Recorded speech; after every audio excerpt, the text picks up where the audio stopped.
5 chapter जो cover किए हैं उसका सवाल कैसे आएगा और सिलेबस में ये बात कहाँ और कैसे लिखी हुई है। एक टर्म इस्तेमाल होगी पेस्टल एनालिसिस, ठीक है। एक्चुअली ये चैप्टर इसकी बेस बना रहे थे, ठीक है। लास्ट अटेम्प्ट में 2 एरियाज हैं मेजर जिसमें से सवाल आएगा इंशाल्लाह। तो हम कह सकते हैं कि इस अटेम्प्ट में बहुत ज्यादा चांस हो सकता है कि आपको पेस्टल एनालिसिस पर ही क्वेश्चन नजर आए, क्योंकि दूसरे एरिया में से ये जो लास्ट अटेम्प्ट हुई है उसके अंदर क्वेश्चन आया था। एक्चुअली था क्या, जब हमने शुरू किया था तो हमने कहा था कि जी हम मैनेजेरियल एनालिसिस करने जा रहे हैं, जिसके अंदर हम 2 चीजों का एनालिसिस पढ़ेंगे इस सारे सिलेबस के अंदर, एक इंटरनल एनालिसिस और दूसरा एक्सटर्नल एनालिसिस। एक्सटर्नल एनालिसिस और इंटरनल एनालिसिस में हम आगे ये सारी चीजें पढ़ेंगे। एक्सटर्नल एनालिसिस में हमें government policies, customer, supplier, economic condition, rivals का नॉलेज, इस तरह की चीजें, इनके फेवरेबल और अनफेवरेबल एनालिसिस हमने देखने थे। फिर हमने कहा कि टेक्निक क्या होगी, कैसे करेंगे मैनेजेरियल एनालिसिस में इंटरनल एनालिसिस और एक्सटर्नल एनालिसिस। इंटरनल एनालिसिस में हम ये 3-4 चीजें पढ़ेंगे। अब चैप्टर 7 का जैसे ही आगाज करेंगे, बीसीजी मैट्रिक्स, इसके ऊपर लास्ट सवाल इस एरिया में से आया हुआ है जो एक मेजर सवाल आना था। एक्सटर्नल एनालिसिस में हमने पेस्टल पढ़ना था और पोर्टर 5 फोर्सेस पढ़नी है। इस वीक में हम इंशाल्लाह पेस्टल को कवर करते हुए पोर्टर के ऊपर स्विच कर जाएंगे, क्योंकि यहाँ 2 एनालिसिस हमने पढ़ने हैं। लास्ट अटेम्प्ट में इस एरिया में से सवाल आया हुआ है, तो हम एक्सपेक्ट कर सकते हैं कि इस दफा इस एरिया में से क्वेश्चन आ सकता है। फिर हमने कहा था फेवरेबल देखना है, प्रेजेंट या फ्यूचर। ये सारी बातें हमने आगाज पहले लेक्चर में यहीं से किया था कि इस तरह से हम चीजों को लेकर चल रहे होंगे। फिर हमने कहा था जी इसी का नाम स्ट्रेटेजिक एनालिसिस या स्ट्रेटेजिक पोजीशन है। और what is strategic position? To analyse current position of the business. इस वक्त बिजनेस कहां खड़ा है, बिजनेस में फेवरेबल बातें क्या आ रही हैं और अनफेवरेबल चैलेंजेस क्या आ रहे हैं।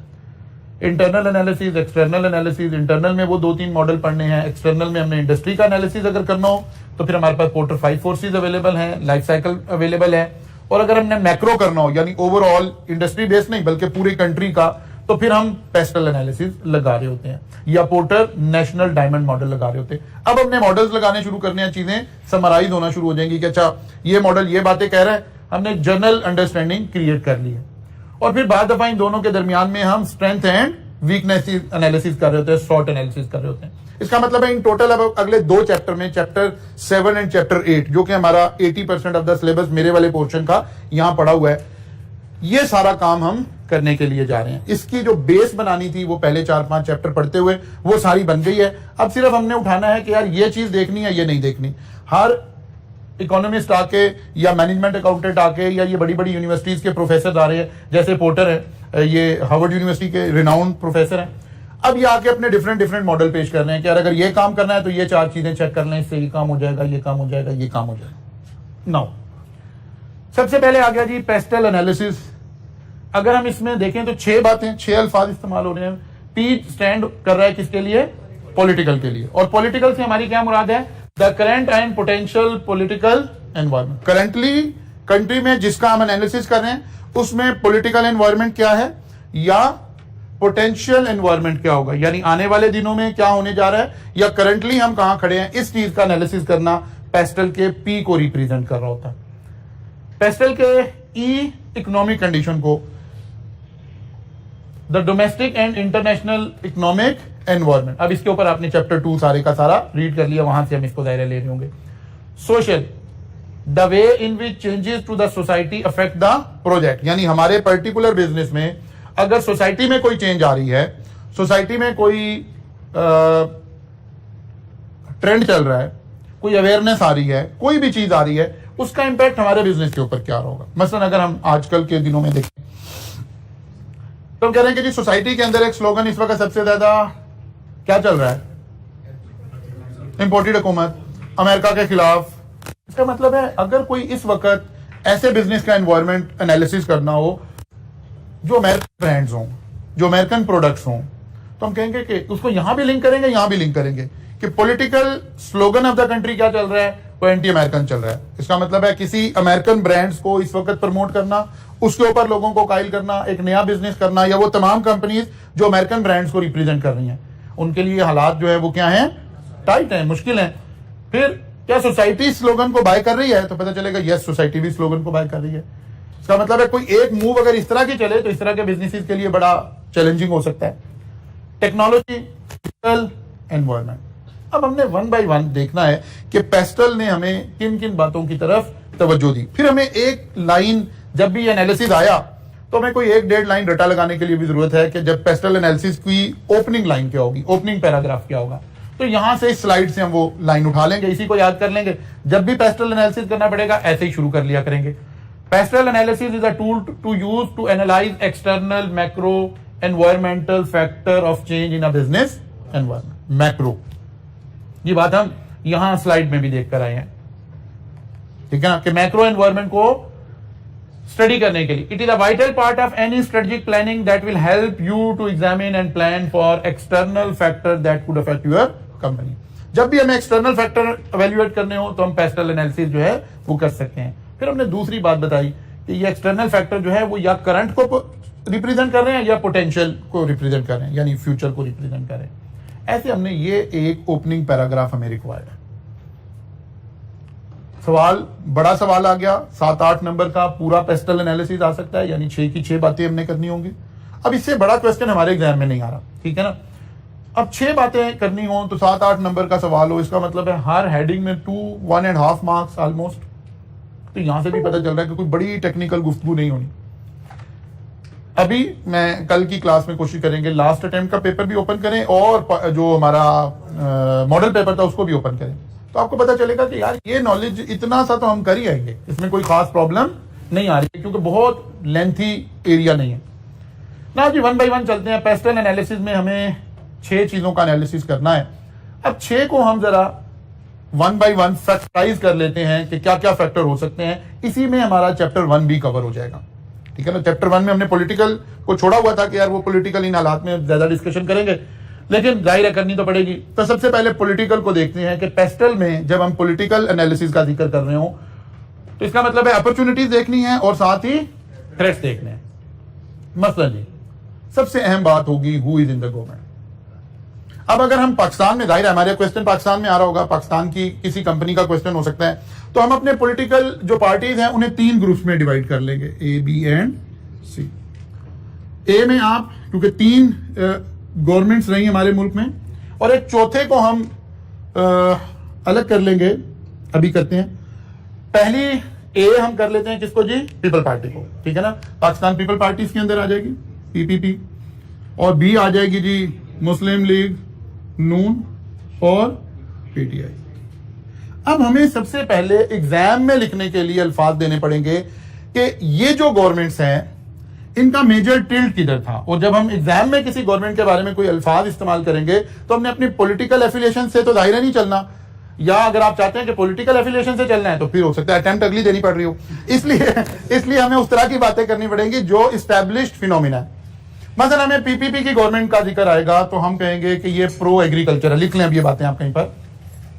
हम लिखेंगे कि इस दौर को हम किताबों में कह रहे होते हैं कि ये प्रो एग्रीकल्चर वो है, गवर्नमेंट है।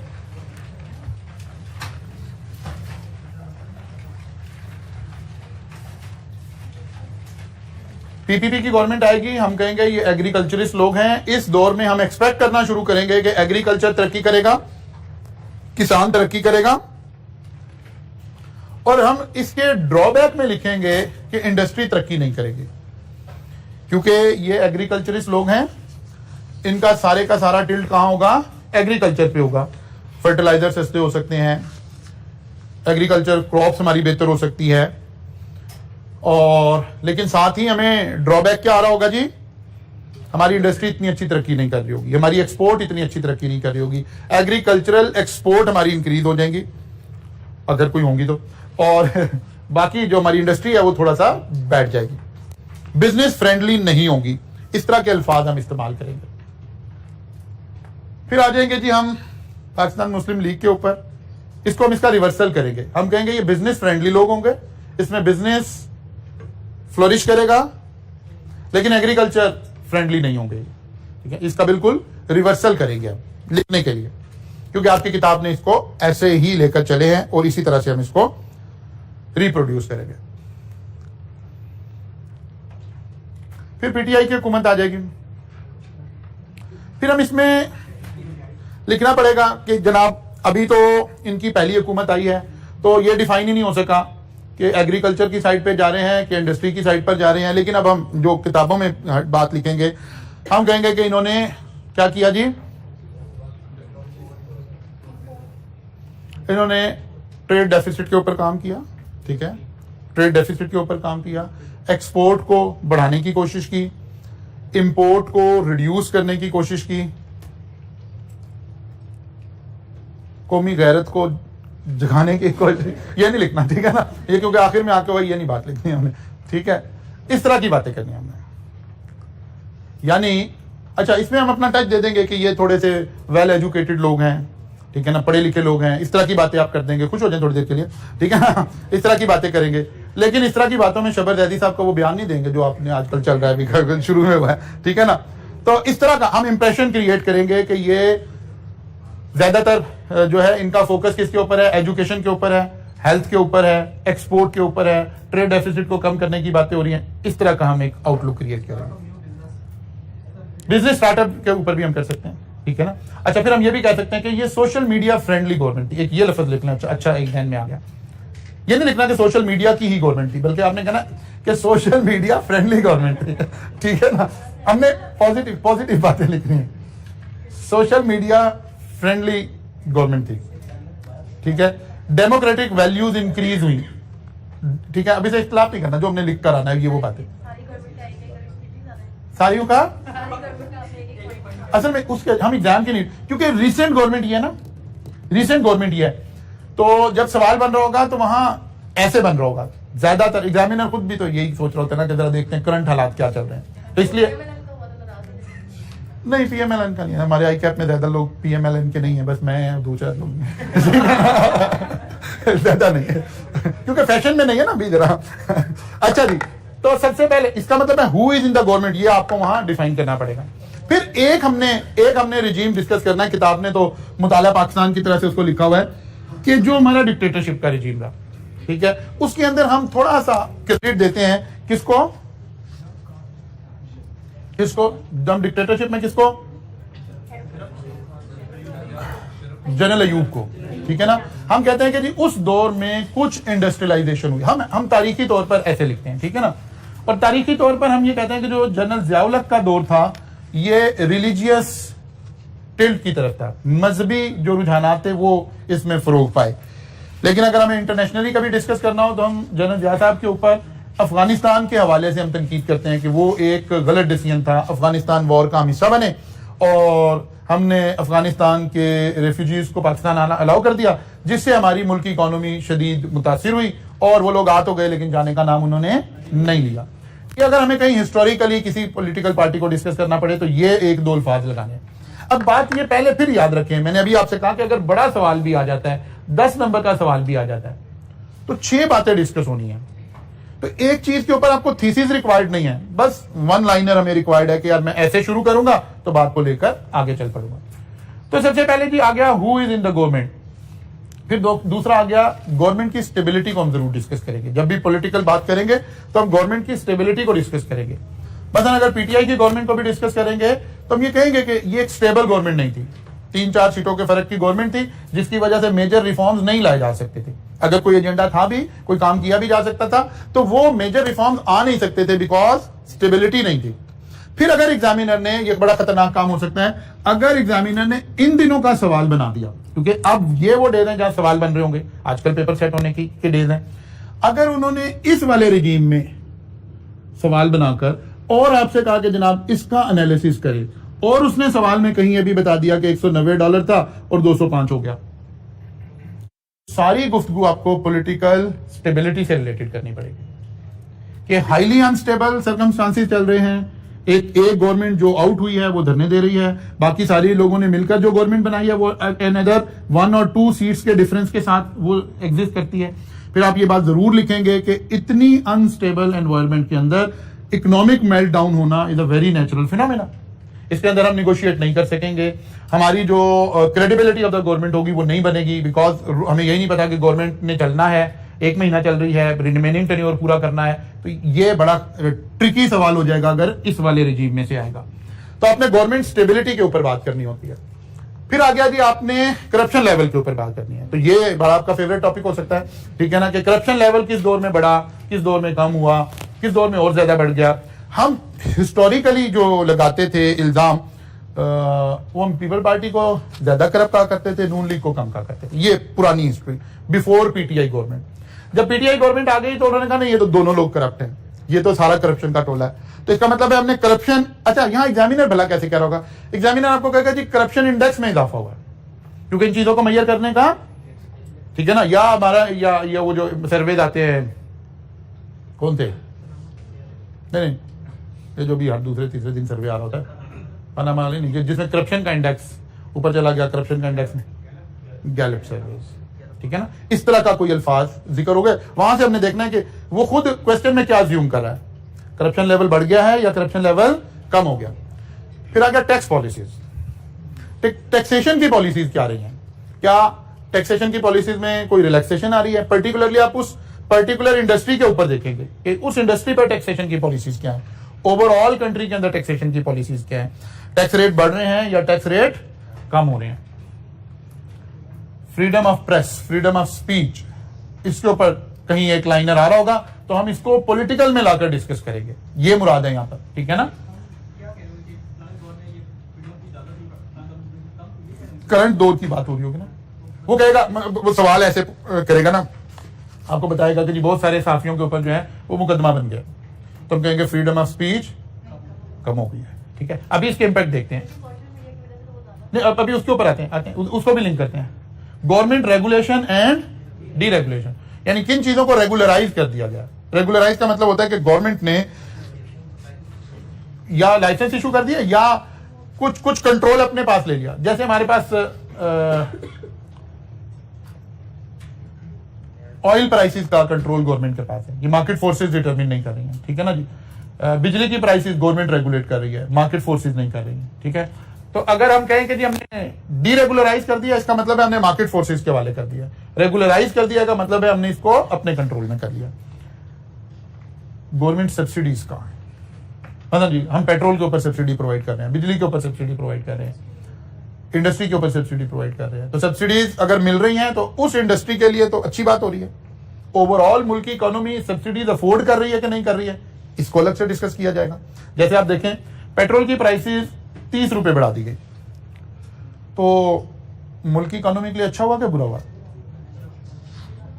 इन जनरल हमें लगा बुरा हुआ, लेकिन मुल्क की इकोनॉमी के जो बैरोमीटर्स हैं, जिसको हम चैप्टर 2 में क्या पढ़ कर रहे हैं, indicator, economic indicator, the very next day economic indicator ने क्या बताया, उन्होंने कहा नहीं पॉजिटिव हो गए, डॉलर कोई 5 रुपए नीचे आ गया, स्टॉक एक्सचेंज जो क्रैश हुए जा रही थी वो वापस जाना शुरू हो गई। रीजन, बिजनेस पर बजाहिर नेगेटिव इंपैक्ट है, लेकिन बिजनेस बाद में आएगा, कंट्री की कंटिन्यूटी पहले आएगी। तो पता चला कि कंट्री का गोइंग कंसर्न इंप्रूव हुआ इस बात से। तो ये दो फैक्टर रिफ्लेक्ट होना शुरू हो गए, ठीक है ना। और अगर हमें ऐसे ही देखना पड़े और इसी तरह से हमें चीजों को देखना पड़े, तो हमें देखना पड़ेगा ना कि गवर्नमेंट जो सब्सिडीज दे रही है वो हम अफोर्ड करते हैं कि नहीं करते हैं।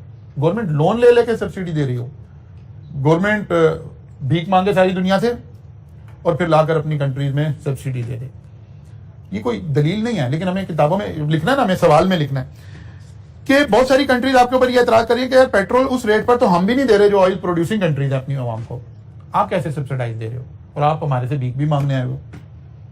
हम अपनी आवाम को जो ऑयल प्रोड्यूसिंग कंट्रीज हैं, हम पेट्रोल महंगा दे रहे हैं, आप भीख भी मांगने आए हुए हैं और आप अपनी आवाम को पेट्रोल भी हमारे से सस्ता दे रहे हैं। नहीं वो एक अलग बात है ना, किसी और फैक्टर में जाकर डिस्कस करेंगे। अभी हम पॉलिटिकल डिस्कस कर रहे हैं। ये बात ठीक है, वेज रेट, इकोनॉमिक जो पर कैपिटा इनकम है, that is a very strong indicator और उसके साथ लिंक होकर बात होनी चाहिए, पूरी बात ऐसी होगी। लेकिन जब आप खाली पॉलिटिकल डिस्कस कर रहे होंगे तो फिर आपको इन चीजों को देखना पड़ेगा कि गवर्नमेंट को उतनी ही सब्सिडीज देनी चाहिए जो वो गवर्नमेंट अफोर्ड करती हो। फिर आ गया जी बाइलैटरल रिलेशनशिप। बाइलैटरल रिलेशन का क्या मतलब है? दो गवर्नमेंट के दरमियान कैसे ताल्लुकात हैं। पाकिस्तान और चाइना के ताल्लुकात कहते हैं, पाकिस्तान और ईरान के ताल्लुक कहते हैं, पाकिस्तान और अमेरिका के ताल्लुकात कहते हैं, ठीक है ना। तो बाइलैटरल रिलेशन हमारे रीजन में कैसे हैं, इंटरनेशनली कैसे हैं, ये सारी बातें हम यहीं से इनको डिस्कस करेंगे। फिर इंपोर्ट और एक्सपोर्ट पॉलिसी क्या है, ये भी हम पॉलिटिकल उसके अंदर लेकर आएंगे।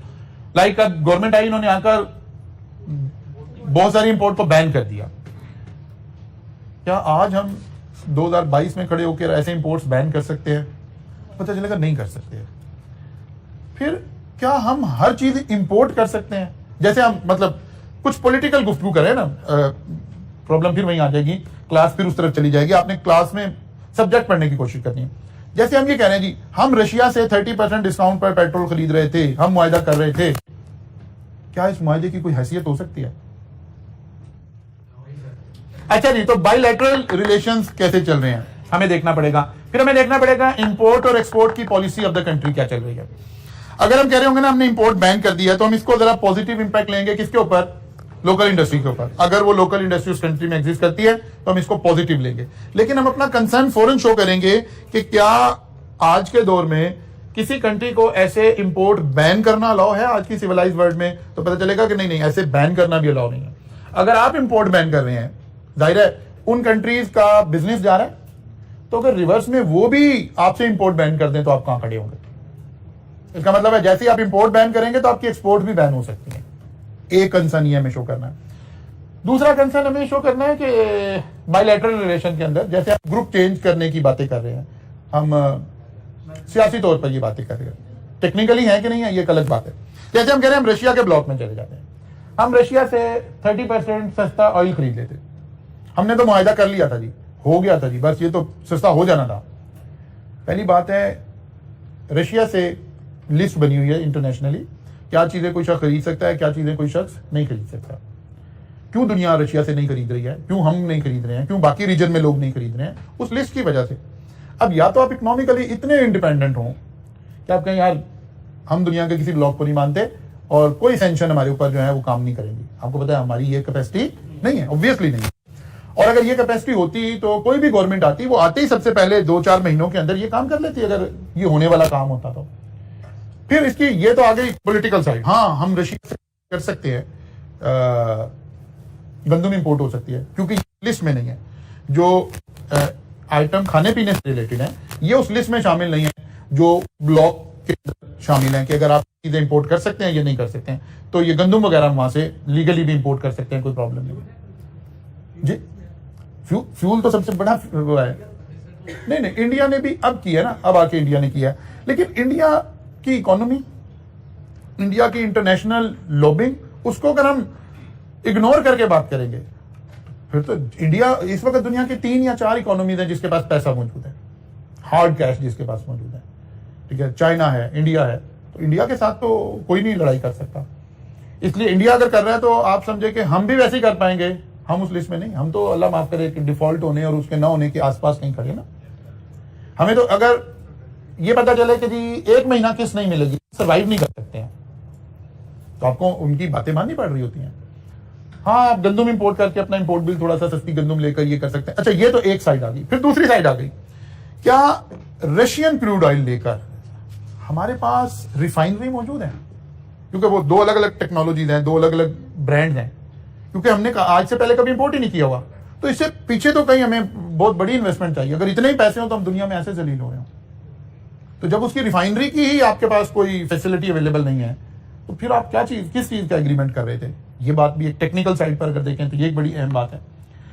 खैर, बायलैटरल रिलेशन इस सेंस में बड़े इंपॉर्टेंट हैं कि आपके ताल्लुकात कैसे हैं, अफगानिस्तान के साथ कैसे हैं, इंडिया के साथ कैसे हैं, अमेरिका के साथ कैसे हैं, दुनिया के साथ कैसे हैं, ये सारी बातें हमें पॉलिटिकल उसके अंदर डिस्कशन कर रहे होंगे। इंपोर्ट एक्सपोर्ट पॉलिसी एक अहम होगा। Size of government development budget, कौन सी गवर्नमेंट आती है तो वो डेवलपमेंट का बजट क्या रखती है? अब यहां हमें फिर वही 3 हिस्सों में जाना पड़ेगा। अगर पीपल पार्टी की गवर्नमेंट आती है तो डेवलपमेंट बजट रिड्यूस हो जाते हैं, बिकॉज उनका सारा फोकस किताबों में कहां है, एग्रीकल्चर के ऊपर है। पीटीआई की गवर्नमेंट आई तो इनका भी इमीडिएट डेवलपमेंट के ऊपर नहीं था, ये तो नारा ये लगा के आए थे कि सड़कें कोई चीज नहीं होती, डैम कोई चीज नहीं होती, कौमें सड़कें बनाने से नहीं बनती, इस तरह का नारा था। इसका मतलब है डेवलपमेंट बजट क्या होगा, रिड्यूस होगा। तो हमें देखना पड़ेगा कि किस इंडस्ट्री का जिक्र हो रहा है। अगर उस इंडस्ट्री का ताल्लुक डेवलपमेंट बजट के साथ है, गवर्नमेंट के डेवलपमेंट बजट के साथ है, फिर उसके लिए तो अच्छे हालात नहीं आ रहे हैं। फिर अगर नून लीग की गवर्नमेंट का जिक्र करना पड़ रहा होगा तो हम कहेंगे कि नहीं, ये मोटरवेज बना रहे हैं, ये सड़कें बनाएंगे, ऑरेंज ट्रेन बनाएंगे, फुला होगा। इसका मतलब है डेवलपमेंट बजट गवर्नमेंट ज्यादा एलोकेट करेगी, हेल्थ को कम करेगी, डेवलपमेंट को ज्यादा करेगी, हेल्थ वाले से उठा के सड़कें भी बना देगी, ये सारा कुछ इंप्रेशन होगा। लेकिन यहां हम कह रहे होंगे कि डेवलपमेंट बजट बड़ा होगा।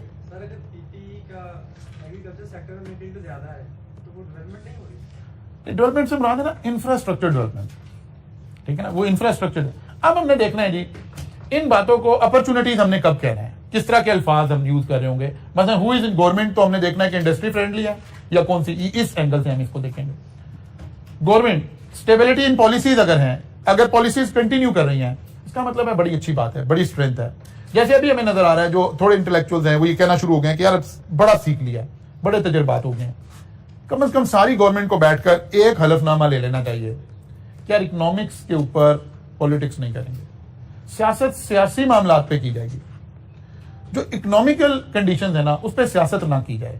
चार्टर ऑफ डेमोक्रेसी भी इसी चीज का नाम था।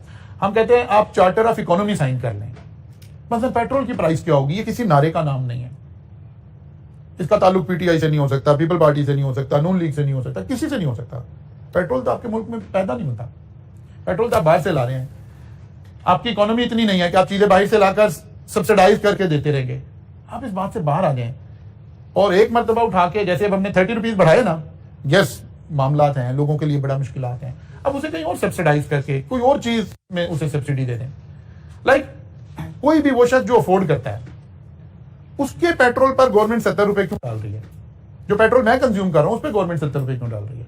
मतलब मैं, अल्लाह का शुक्र है, मुझे दाल रोटी का मसला तो नहीं है ना, तो मुझे तो पूरी प्राइस पे पेट्रोल मिलना चाहिए, इस सारे सेक्टर को पूरी प्राइस पर मिलना चाहिए। हाँ, जो गरीब लोग हैं उन्हें आप कहीं सब्सिडाइज कर दें, लेकिन ये काम क्यों नहीं होते? क्योंकि हम इकोनॉमिक्स के ऊपर भी सब लोग क्या कर रहे हैं, सियासत कर रहे हैं। जैसे ही सियासतदान कभी इस मेच्योरिटी पे पहुंचेंगे तो फिर पता चलेगा स्टेबिलिटी इन पॉलिसीज आ गई। मतलब आईएमएफ से एक मुआहदा हो गया, अब ऑफ कोर्स जो भी मुल्क में था इमरान खान ही थे। अब जो इस वक्त हम प्राइसेस बढ़ा रहे हैं, वी हैव ऑलरेडी एग्रीड। और अगर आप खान साहब के जब तक ये वाली मामला नहीं था, अगर आप उससे पिछले उसमें टेन्योर में चले जाएं तो कंसिस्टेंटली हर महीने बल्कि हर 15 दिन के बाद फ्यूल प्राइसेस बढ़ाई जा रही थी, उसी एग्रीमेंट के लिए जो हमने ऑलरेडी किया हुआ था। वो तो एक कट ऑफ डेट पर आकर पता चला कि नहीं गवर्नमेंट तो अब हमारी रहनी नहीं है, जाहिर है जो बंदा गवर्नमेंट में था उसे पता चल गया। हमने रिवर्स खेलना शुरू किया, 160 रुपए से हमने 10 रुपए प्राइस कम कर दी, बिकॉज हम इकोनॉमिक्स के ऊपर पॉलिटिक्स कर रहे हैं, कंसिस्टेंसी ऑफ पॉलिसीज नहीं है। सर आपने जैसे कहा कि डायरेक्टली पेट्रोल या फ्यूल की प्राइसेस बढ़ा दी हैं और दूसरी तरफ ये इंसेंटिव देने की बात कर रहे हैं, ये तो न्यू वे ऑफ करप्शन करने के न्यू तरीके के। आप डायरेक्टली कहना सर फ्यूल सब्सिडाइज कर दें डायरेक्टली, आप दूसरी तरफ एक तरफ प्राइस बढ़ा के दूसरी तरफ इंसेंटिव। नहीं, ये बात ना जो हमारे सब्जेक्ट्स के फंडामेंटल्स हैं उसके खिलाफ है। सब्सिडी किसको देनी है? किसको देनी? जो अफोर्ड नहीं करता। एक शख्स 1 करोड़ रुपए की गाड़ी रख के बैठा है और वो पेट्रोल डलवा रहा है, 1000 रुपया गवर्नमेंट डाले बीच में, वाई? वो तो अफोर्ड करता है। इसे हम कहते हैं टारगेटेड सब्सिडीज देनी है।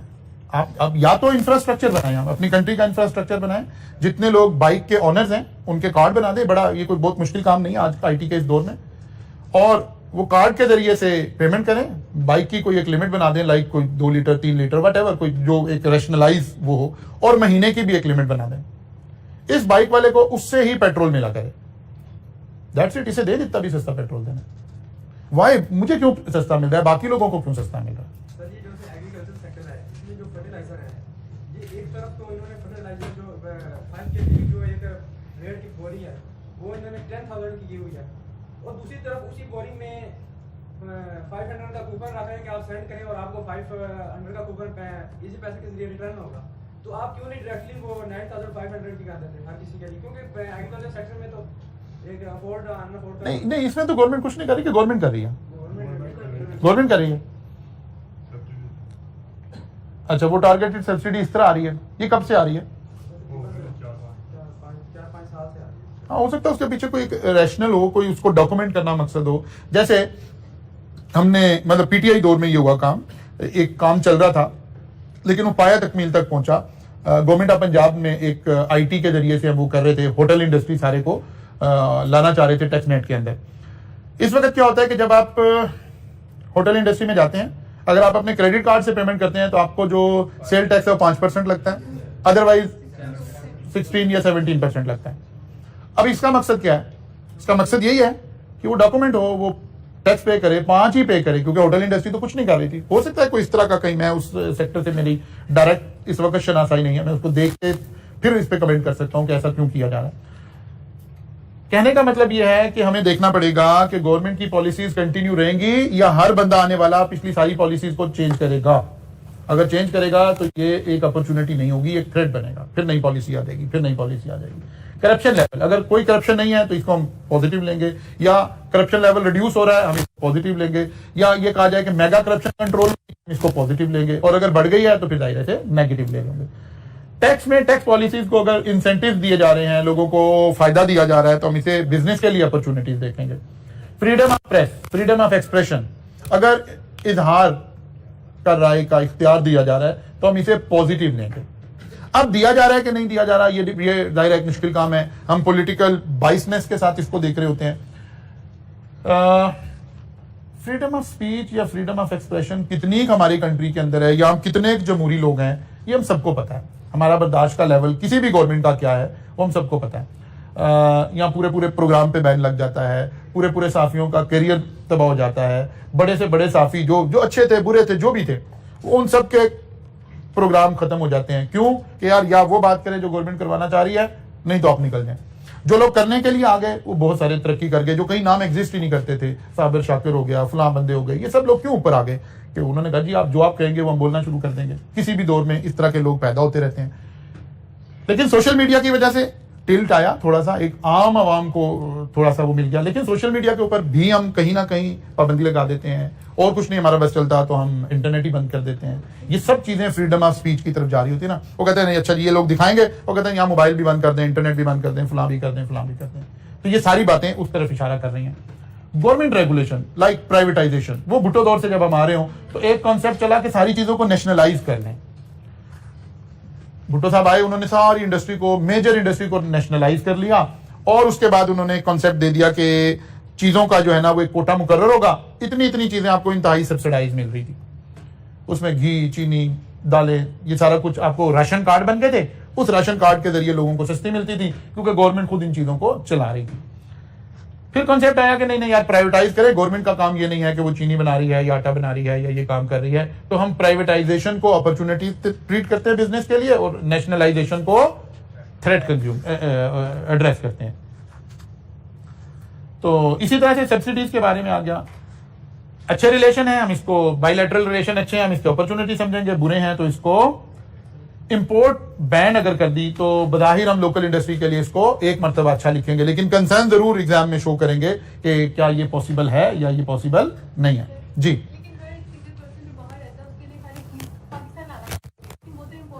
नहीं वो रैशनलाइज हो जाएगी, वो तो ऐसे होता है जब कोई नई पॉलिसी आती है ना, कोई भी नई पॉलिसी आती है तो हम जब उसको, क्योंकि बड़ी सोच विचार के बाद नहीं हो रही होती, एक लेटर आता है टक टक टक टक बैन हो गया, चॉकलेट बैन हो गई। अब वो जो बेचारा बाहर से आ रहा है 4 गिफ्ट के चॉकलेट लेके आ रहा है वो भी बैन हो गई, ठीक है। वो जो बच्चा हाथ में पकड़ के बच्चा आ रहा है उसके हाथ में चॉकलेट हो, ये भी नहीं अलाउ नहीं है जी, मतलब ऐसे हो गया जैसे शजरे ममनुआ हो गया। लेकिन ये चीजें रैशनलाइज हो जाएंगी, एक आध हफ्ते के अंदर अंदर ठीक हो जाएंगी। ऑब्वियसली इन पे बैन नहीं, वो इंपोर्ट की डेफिनेशन में नहीं आती ना, तो ये चीजें खुद ब खुद ठीक हो जाएंगी। ये हमेशा ही ऐसे होता है, जब भी हम कोई रूल बनाते हैं तो ऐसे ही बनाते हैं, फिर कोई 10-15 दिनों के बाद नजर आता है कि हो ये प्रॉब्लम आ गए हैं, तो फिर उनको ठीक करना शुरू कर दिया जाता है, तो ऑब्वियसली ये ठीक हो जाएंगे।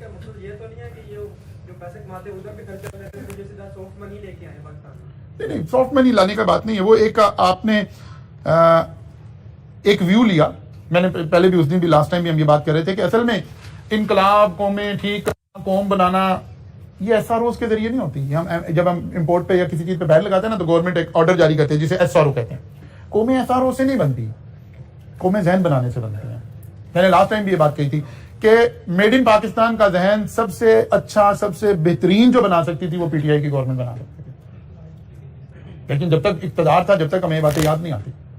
कभी आकर ये इक्तदार में रह के खान साहब ने आके कभी नारा नहीं लगाया था यार हमने सिर्फ पाकिस्तानी चीजें इस्तेमाल करनी है। अब मेरा एसआरओ की तो जरूरत ही नहीं है, लेकिन एसआरओ जब भी लाएंगे वो ऐसे ही आएंगे अनफॉर्चुनेटली जिस तरह के आ रहे हैं।